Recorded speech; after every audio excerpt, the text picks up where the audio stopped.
After 48 years of working, I've summed up 10 practical career tips that I think will be very useful.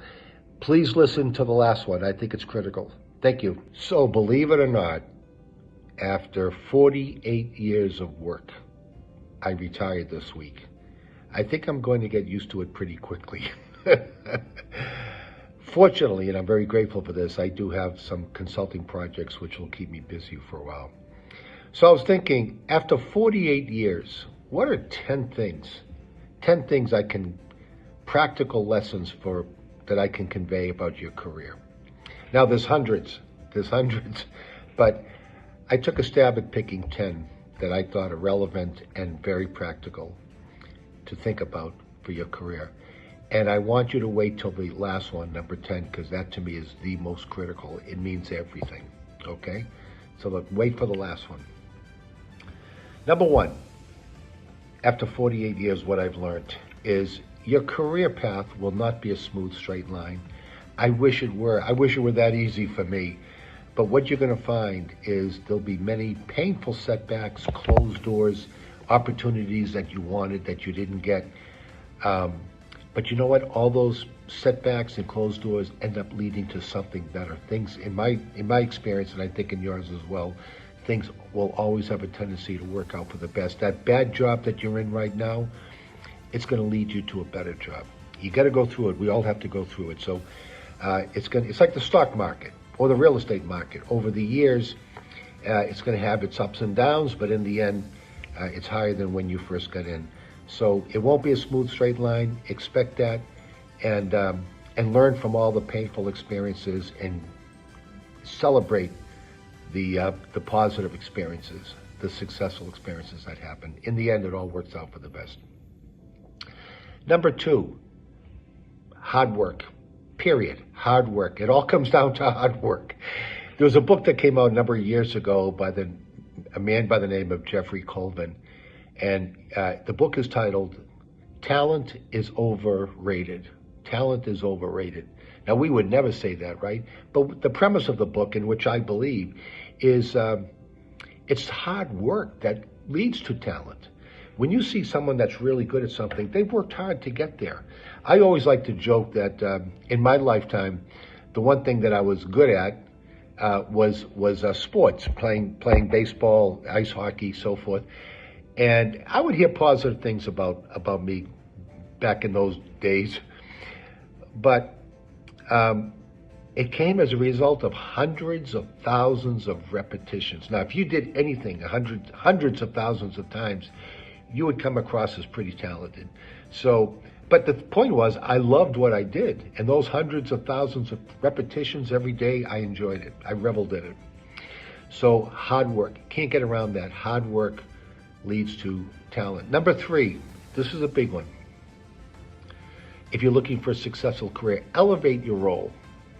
Elevate your role. So whatever role you have, whether you're fresh out of college, elevate the way you act and think as if you're already in first level manager. If you're a manager, elevate the way you act and think as if you're already at a director level.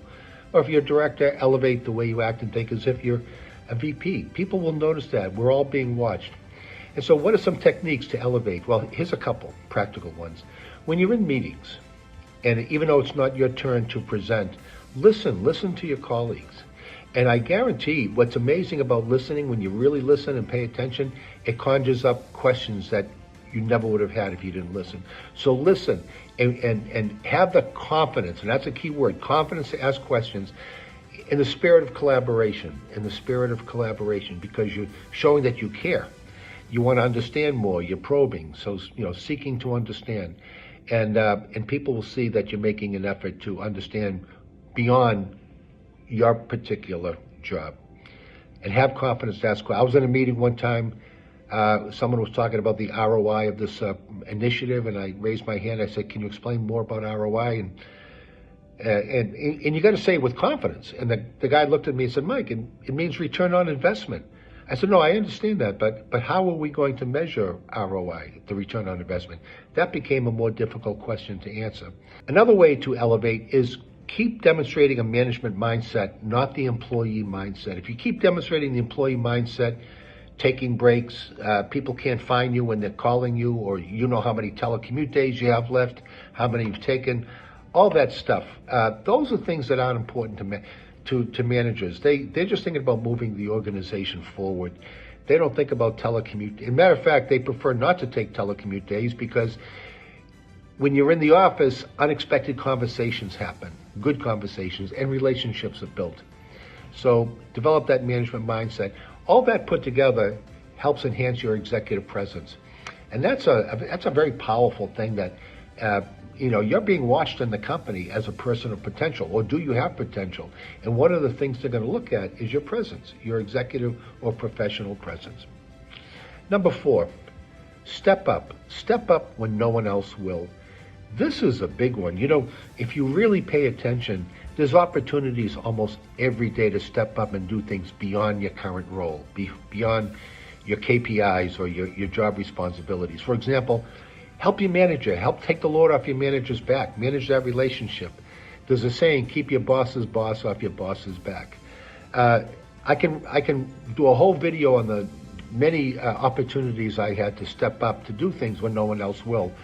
I'll share one that's non-business related.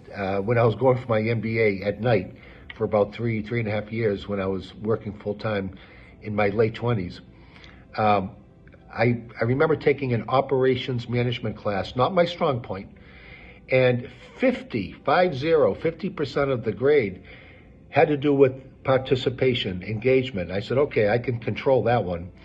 So one day the professor came in with the Business Week article, and he said, there's an article here in Business Week that's relevant to what we're talking about. I'm looking for a volunteer to read the article and present it out next week. Boop, up goes my hand, because I want credit for my 50% participation.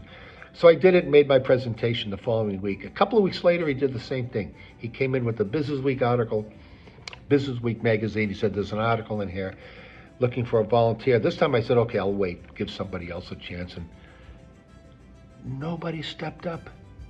He even said, anybody? And I'm looking around shocked that these are serious students going for their MBA at night. And so I raised my hand again and did it again. I got an A in that class where I never should have. Number 5, this is just one line. I'll just state this. If you treat your job as important, it is likely to return the favor. I hope that makes sense. Number 6, this is a reality. When I put together development programs, I factor this in a lot, but keep enhancing your know-how and your know-who. You know how we know is important. Things are constantly changing in the world. But keep enhancing your know-who, your network of relationships, people you can call to help make a decision, or call somebody who can tell you who to talk to. When I had my business, I won some big contracts because of my know-who. I brought the right people in for this proposal, which won the contract. So keep enhancing your know-how and your know-who, your network of relationships. Number 7, here's a technique that has helped me out in very difficult times. Whether I was a board advisor giving feedback to board members or as a manager giving feedback to employees, treat issues coldly, people warmly. Treat issues coldly, people warmly. That's all about being candid, honest, straightforward, and direct, but doing it in a respectful manner. It will enhance your credibility. Number 8, this is sort of related to elevating your role. Every time you speak, you are auditioning for leadership. I'll say it again. Every time you speak, you are auditioning for leadership. That's a quote from a man named James Humes, who was a speechwriter for I think 3 U.S. presidents. And how do you do that? Especially when you're speaking to senior management, be succinct. Don't give a 5-minute explanation. Be succinct. Think of the traffic light. You've got a green light for the first 20 seconds. You've got their attention. Then the light starts turning yellow. You better start wrapping up, because when the light turns red, you're going to lose a lot of people. The human brain is designed not to listen with that much seriousness as you keep talking. So be succinct, and every time you speak, you're auditioning for leadership. Number 9, keep enhancing your business and corporate acumen beyond your current role. Understand the big picture of your company, the company's business, the business model, the strategy. develop that executive perspective. I always talk about HR, for example. I've always felt that people in HR, they need to be business people first, HR professional second. HR tends to be really good at speaking the HR language, but they have to speak the HR language in the context of the company's business. Finally, here's number 10. This is the big one. This is what it's all about for me. This is all that matters. Be a person that has gained a reputation of integrity and humility in treating people with dignity. Integrity, humility, and treating people with dignity. That's what you're going to be remembered by. People aren't going to remember, or they're not going to care so much what you were good at, what your competencies were, but they'll remember you being a person of integrity and humility and treating people with dignity. Those are my top 10. Thank you very much for listening.